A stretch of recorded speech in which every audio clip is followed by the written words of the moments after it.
सभी साथियों को मेरा नमस्कार। स्वागत है सभी का आज 28 दिसंबर के जनसत्ता विश्लेषण में। आइए शुरू करते हैं आज का विश्लेषण। प्रथम पृष्ठ पे कुछ खास खबर नहीं है, कोहरे को लेके है, जो कि अभी लगभग उत्तर भारत के सभी शहरों में घना होता दिखाई दे रहा है। और जो दूसरी खबर मुख्य है वो है फ्रांस से लौटाए गए गुजरात के 21 यात्रियों के खिलाफ जांच शुरू। ये बेसिकली जो ये केस निकल के आ रहा है, ये फर्जी वीज़ा, पासपोर्ट और डोंकी रूट से यूएस जाने का बहुत चीज़ें निकल के आई हैं। हुआ क्या था, हाल ही में फ्रांस ने कुछ फ़्लाइट्स को रोक दिया था और वापस भेज दिया था उनको। तो गुजरात पुलिस ने एक संदिग्ध अवैध आव्रजन नेटवर्क का पता लगाने के लिए राज्य के उन निवासियों से पूछताछ शुरू कर दी है जो मानव तस्करी के संदेह के कारण फ्रांस में विमान रोके जाने की घटना के कुछ दिनों बाद वहां से लौटकर बुधवार को अपने पैतृक स्थान पहुंचे। पुलिस अधीक्षक सीआईडी अपराध संजय खरात ने कहा, हमें पता चला है कि 21 यात्री गुजरात से थे और उनमें से कुछ अपने घर पर पहुंच गए हैं। हमारी कई टीम अभी जांच कार्य में जुटी है और हमें उनमें लोगों से पूछताछ शुरू कर दी है। ये असल में क्यों हो रहा है, इसके पीछे कारण ये है कि यहाँ पे मानव तस्करी की बात हुई है। अब देखिए, हम यहाँ पे मानव तस्करी की बात हो रही है, इसलिए पुलिस इन्वेस्टिगेशन कर रही है। ऐसे तो देखिए, डेली कितने यात्री होते हैं जिनकी फ़्लाइट्स कैंसिल हो जाती हैं किसी कारण से, और वो जैसे कि विंटर चल रहे हैं, विंटर्स में खासकर होने वाला है कि बहुत सी फ़्लाइट्स कैंसिल हो जाती हैं, तो लोगों को लौटना पड़ जाता है वापस, ठीक है, क्योंकि अगली फ़्लाइट शायद अगले महीने या फिर 15-20 दिन बाद होती है। तो इसका मतलब ये नहीं होता कि पुलिस हर किसी की जाके इन्वेस्टिगेशन करना शुरू कर देगी। यहाँ पे बस इन्वेस्टिगेशन क्यों कर रही है, सिर्फ इसलिए करेगी कि हमें मानव तस्करी का जिक्र हुआ था, ह्यूमन ट्रैफिकिंग का। तो कहीं ना कहीं पुलिस भी इन्वेस्टिगेट करेगी कि यहाँ पे कोई फर्जी वीज़ा वाला केस तो नहीं चल रहा है, कोई एजेंसी से इन्वॉल्व तो नहीं है जो फर्जी पासपोर्ट वगैरह बनाती हो, या फिर ऐसा कुछ भी जो इलीगल हो। देखते हैं क्या रहता है, जो भी डिसीजन रहेगा इन्वेस्टिगेशन का। आरोप बेसिकली ये लगा था कि ये फ़्लाइट जो थी बाद में कनेक्टिंग होके निकारागुआ जाएगी और निकारागुआ से यूएस में लोग बॉर्डर क्रॉस करेंगे। तो ये कहा गया था, बाकी जांच के ऊपर है। चलिए आगे आते हैं। आज हमारे सामने आर्टिकल है, जोखिम का सफ़र। मानव तस्करी की आशंका की वजह से फ्रांस में रोके गए विमान के यात्री भारत पहुंच गए, मगर इस समूचे घटनाक्रम की जितनी परतें सामने आई हैं वह सोचने पर मजबूर करती हैं कि अमूमन सामान्य दिखती दुनिया में बहुत सारे लोग किस तरह की जटिलताओं से गुजरते हैं। संयुक्त अरब अमीरात से अमेरिका के निकारागुआ जा रहे विमान में अगर मानव तस्करी का शंका नहीं पैदा होती तो शायद इसके जुड़े पहलू या तो दबे रह जाते या फिर अवैध अवैध की आम घटनाओं में शुमार होते। गौरतलब है कि कुछ दिनों पहले निकारागुआ जाने वाले रोमानिया कंपनी में एक विमान में 303 यात्रियों को लेकर दुबई से उड़ान भरी थी। फ्रांस की ओर से जारी बयान के मुताबिक विमान के बारे में ये खुफिया जानकारी मिली थी कि उसमें सवार लोग मानव तस्करी के शिकार हुए हो सकते हैं। निश्चित रूप से यह एक संवेदनशील सूचना थी। नतीजन इससे बीच में ही फ्रांस के पास वेट्री हवाई अड्डे पर रोक दिया गया। उसमें 2 लोगों को संदिग्ध मानकर उनसे पूछताछ की गई और 4 दिन तक वहां रखे जाने के बाद आखिर उनमें से 276 यात्रियों को भारत भेज दिया गया। 2 नाबालिग सहित 25 ने फ्रांस में ही शरण मांगी। असाइलम, ये बेसिकली असाइलम होता है जब आपको अपने ओरिजिन कंट्री में बिल्कुल जान का ख़तरा हो जाए, आपको लग रहा है कि सरकार आपको अरेस्ट कर सकती है, आपको जेल में डाल सकती है, आपके खिलाफ़ कोई, देखिए असाइलम की कंडीशन होती है कि आप जो हैं, आप कोई पॉलिटिकल पर्सन हैं जिनको सरकार दबा सकती है, अरेस्ट कर सकती है, मार सकती है, या आप कोई ऐसे व्यक्ति हैं जिनको जान का ही खतरा है बिल्कुल, कि मतलब मारने के लिए लोग घूम रहे हैं उसमें। और इसके अलावा असाइलम के लिए क्या होता है कि क्या तो आपके देश में कोई स्थिति ख़राब चल रही हो, वॉर की स्थिति चल रही हो, है ना, कोई पीस नहीं हो, शांति नहीं हो, तो असाइलम की एप्लीकेशन भरते वक्त आपको सेलेक्ट करना पड़ता है इन चीज़ों के बारे में। और असाइलम की एप्लीकेशन ये जो जिस राष्ट्र में आप जाते हैं वहाँ की कंट्री कंसीडर करती है, देखती है, तब भी एक्सेप्ट करती है, ऐसे एक्सेप्ट नहीं कर लेती है। अब इसमें क्या हुआ था, कुछ लोगों ने 25 लोगों ने असाइलम की बात करी। आप सोचोगे सर भारत में सबसे चल रहा है, भारत में कौन सा युद्ध हो रहा है जो मार देगा कोई किसी को, या भारत में ऐसा कौन सा पॉलिटिकल प्रॉब्लम चल रही है कि लोग को भागना पड़ जाए। ये बेसिकली क्या होता है कि अगर आप नागरिकता के लिए अप्लाई करोगे तो लोग होते हैं, दो तरीके होते हैं, लोग होते हैं। अगर आपको मान लीजिए फ्रांस से जाना है तो आप नागरिकता के लिए अप्लाई करोगे या फिर आप घूमने के लिए जाओगे, टूरिज्म के लिए जाओगे। मगर आपको पता है कि टूरिज्म वाला जो वीज़ा होता है वो 6 महीने का 4 महीने का होता है। आपको परमानेंट वाला जाना है तो आपको वहाँ पे सिटीज़नशिप के लिए करना पड़ेगा, आपको वहाँ पे पीआर के लिए करना पड़ेगा, आपको वहाँ पे तमाम दस्तावेज करने पड़ेंगे। उसके लिए आपके खाते में पैसा होना चाहिए, आपके खाते में रुपया होना चाहिए, आपकी कुछ क्रेडिबिलिटी होनी चाहिए, आपका करियर क्या है, आपकी क्वालिफ़िकेशन क्या है। अगर आप इन क्राइटेरिया में नहीं फिट होते हो तो कोई भी देश आपकी एप्लीकेशन रिजेक्ट कर देता है। ये मैं बात करूँ नागरिकता वाली या फिर जॉब वाली, कि आप वहाँ पे रहने ही जा रहे हो, मतलब परमानेंट वाला। अब जो लोग होते हैं उनके पास ये सब क्राइटेरिया होता ही नहीं प्रॉपरली। देखिए मनी का मतलब ये नहीं है कि आपने एकदम से 4 लोग उसको धार लिया और अपने अकाउंट में 50 लाख रुपए डाल लिए और फिर आपने एप्लीकेशन दे दी। मनी का मतलब ये होता है कि जो एम्बेसी होती है वो पूरी आपकी हिस्ट्री देख लेती है बैंक अकाउंट की, कि 5 साल पहले पैसा कहाँ था, 3 साल पहले पैसा कहाँ से आ रहा था, दुनिया भर का। अब जो लोग इन क्राइटेरिया में नहीं आना चाहते हैं तो पता क्या होता है, ये जो कुछ एजेंट्स होते हैं गलत वाले, ये क्या कहते हैं कि आप वहाँ पे ना टूरिज़्म वीज़ा लगा के चले जाओ, ठीक है, और बाद में असाइलम के लिए अप्लाई कर देना। टूरिज़्म वीज़ा में जो कंट्री है वो धोखे में आ गई। अब उस कंट्री को लग रहा था कि भाई साहब जो बंदा हमारे देश में आ रहा है, ठीक है, वो तो घूमने आ रहा है, पर ये वहाँ गए, कुछ दिनों बाद बोले हमें असाइलम चाहिए। अब मगर जैसे आप असाइलम की एप्लीकेशन कर देते हो तो फिर आप जो इंटरनेशनल कन्वेंशंस हैं, ये आप बताओ कौन सा कन्वेंशन है, जेनीवा है, वियना कन्वेंशन है, कौन सा कन्वेंशन है आप बताओगे ये। उसके अंतर्गत आपको ना गवर्नमेंट ज़बरदस्ती वापस नहीं भेज सकती। जब तक आपकी एप्लीकेशन कंसीडर हो रही है कोर्ट में, तब तक भले ही आपका वीज़ा एक्सपायर हो जाए, गवर्नमेंट को वहीं रखना पड़ेगा आपको। तो ये लोग क्या करते हैं ना, असाइलम अप्लाई कर देते हैं, बाकी रोते फिरकते कुछ ना कुछ गाना गा लेते हैं अपना, और एप्लीकेशन मिल जाती, कंसीडर हो जाती है, मोस्टली हो ही जाती है। और अगर नहीं होती है तो जो हमारा दूसरा राष्ट्र होता है जहाँ पे हमने अप्लाई करा होता है, जैसे फ्रांस हो गया, वो हमको वापस भेज देते हैं अगली फ़्लाइट से, बोलते हैं कि पहली फुर्सत से निकलो यहाँ से। वैश्विक स्तर पर जैसे हालात बन रहे हैं, बहुत सारी आशंकाएं उभर रही हैं। अमूमन सभी देशों को सुरक्षा के मोर्चे पर कई तरह की सावधानियां बरतनी पड़ रही हैं। उसमें से किसी आशंका के आधार पर विमान को रोके जाने और यात्रियों के भारत भेजे जाने की वजह समझी जा सकती है। क्योंकि देखिए आजकल क्या है ना, इंटरनेशनल सिक्योरिटी का बड़ा आजकल वो चल रहा है, इतने वॉर चल रहे हैं तो नेशंस बहुत ही अलर्ट हैं।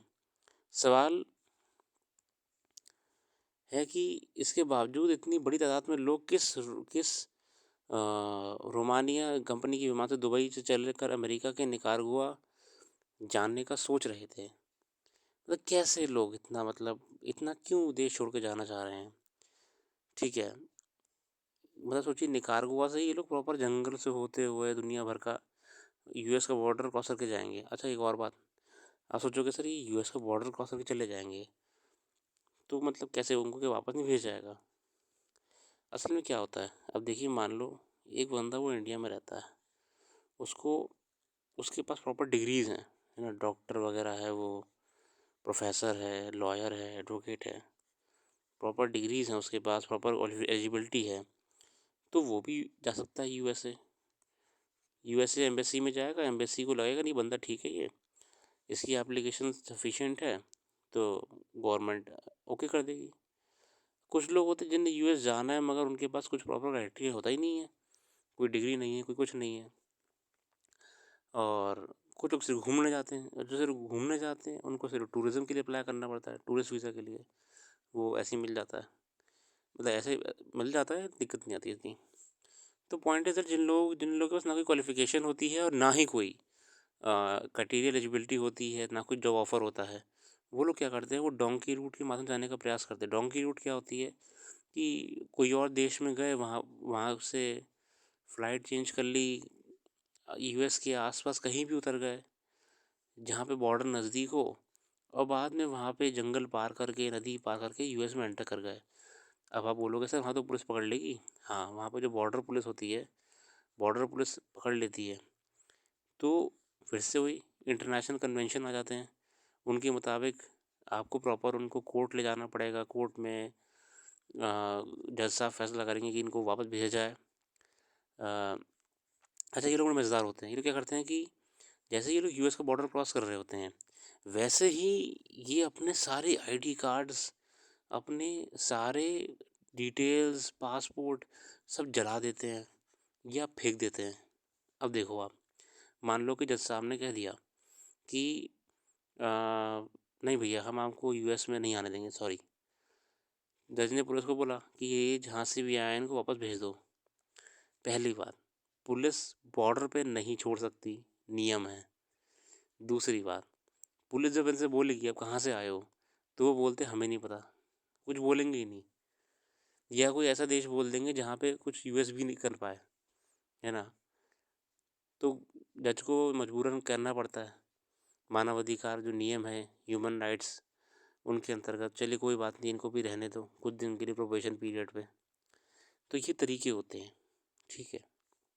हालांकि इस चीज़ को लेके ना इंटरनेशनल कम्युनिटी पे इस समय बहुत प्रेशर चल रहा है। जैसे कि इधर आपका इजिप्ट से कुछ दिन, इजिप्ट से, अफ्रीका से बहुत लोग नदी के रास्ते ओशन पार करके इटली में एंटर कर गए, बॉर्डर क्रॉस करके। तो ये इलीगल माइग्रेशन होता है। जब आपने कोई एप्लीकेशन नहीं डाली, आपने कोई एलिजिबिलिटी क्राइटेरिया नहीं दिया, आप यूरोप एंटर कर गए, है ना, इंडिया से लोग भाग जा रहे हैं।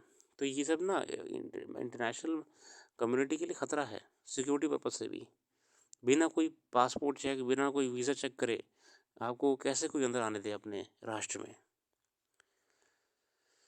अगला है औद्योगिक एकीकरण और कृत्रिम बुद्धिमत्ता।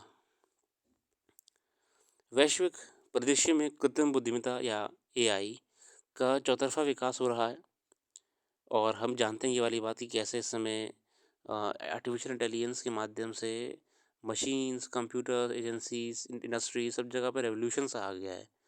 ऐसे सॉफ्टवेयर्स बन गए हैं जो बहुत सारा काम अपने आप करने देते हैं। सेल्फ ड्राइविंग कार्स बन गई हैं, है ना। पूरी पूरी कंपनी के डिसीजन एआई ले रहा है, कौन सी मशीन को ऑपरेट करनी है। अभी मैं कुछ दिन पहले देख रहा था यूट्यूब पे, अमेज़ॉन के जो वेयर हाउस हैं, जो अमेज़ॉन के गोदाम होते हैं, वो गोदाम पूरी तरह ऑटोमेटेड हो गए हैं। मतलब सिर्फ सारा सामान उनके अंदर जाता है, और सामान कौन से कॉलम में रखना है, कौन सी अलमारी में जाएगा, या कौन से सेक्शन में जाएगा, ये सारा काम ऑटोमेटिक रोबोट्स करते रहते हैं। ये है आर्टिफिशियल इंटेलिजेंस। कृत्रिम बुद्धिमत्ता का भविष्य पूर्व नियोजित ना होकर कई चीज़ों का मिला जुला परिणाम होगा, जिसमें आज किए गए तकनीकी और नीतिगत निर्णय भी शामिल होंगे। अभिनव प्रौद्योगिकी के अनुप्रयोग से श्रमबल के साथ अधिक कुशल समय प्रबंधन दक्षता संभव होगी, जिसके कारण श्रम उत्पादकता में आशातीत वृद्धि होगी। एआई को श्रमिकों द्वारा किए जाने वाले कार्य के लिए एक बड़े हिस्से पर लागू कर उत्पादकता को बढ़ावा दिया जा सकता है ना। ऑब्वियस सी बात है कि प्रोडक्शन जो है वो डबल हो जाएगा। कामगारों को नौकरी से हटाने के बजाय एआई मानव संसाधनों की एक बड़ी जनसंख्या की ओर गैर नियमित, रचनात्मक और आविष्कारशील कार्यों पर अधिक समय बिताने के लिए मुक्त करेगा। ऑब्वियस सी बात है, जब चीज़ें ऑटोमेटिक चली रही हैं तो हम और काम करेंगे। बीते दशकों में आय असमानता में वृद्धि वैश्विक स्तर पर नीति नियोजकों के लिए एक प्रमुख चिंता का विषय बना हुआ है। कंप्यूटर और सूचना प्रौद्योगिकी ने विभिन्न अवतारों ने मध्यम आय वाली नियमित नौकरियों को स्वचालित करके श्रम बल को उच्च आय और निम्न आय वाले कामगारों में ध्रुवीकृत कर आय समानता असमानता में बड़ा योगदान दिया है। और देखिए, अब जो इनकम का जो डिफरेंस आ रहा है, आय में असमानता, ये क्योंकि मार्केट चेंज हो रहा है इसलिए आ रहा है। ठीक है। अब जिनको टेक्निकल नॉलेज होगी, जिन्हें जिन्हें चीज़ों को टेक्नोलॉजी से काम करना आएगा, वो मार्केट में सर्वाइव कर पाएंगे। जो नॉन टेक्निकल व्यक्ति होगा वो सर्वाइव नहीं कर पाएगा। ठीक है।